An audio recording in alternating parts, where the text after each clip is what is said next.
A new predator in the water is making fishermen worried about their way of life. Channel 5's John Paul Barajas has the details on the lion of the sea. A lionfish might not have a loud roar, but it's just as deadly as its namesake. Other fish, especially the small ones, don't have a chance. That's what has fishermen concerned. The Gulf holds plenty of fish. Tonight, the manager of a South Padre Island fishing shop questions if there are enough to feed our fishermen and the lionfish. Can we go shopping or do we? Of course, you Okay. guys can go shopping. I'll call you when they're ready. It's not going to allow them to develop into fish that are able to be caught with the certain sizes and regulations that are in place.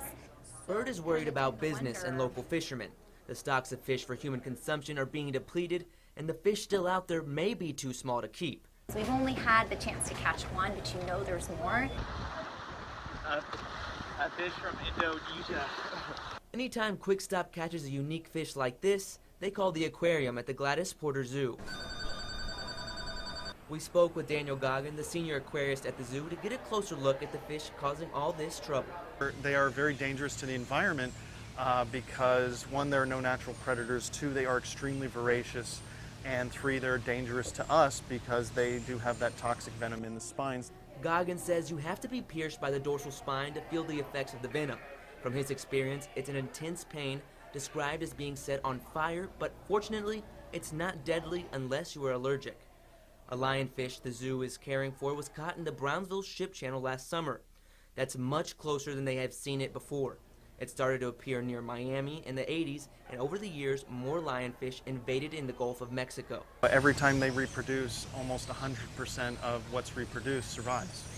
Goggin says if you catch one while fishing, you should be extremely careful, and he's stressed to never toss it back into the water. You should not let this animal survive.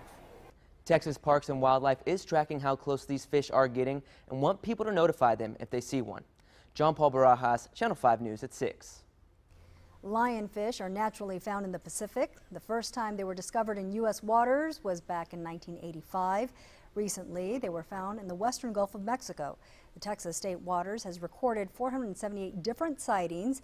The National Oceanic and Atmospheric Administration says the best way to get rid of them is to eat them, but warn of their venomous spine.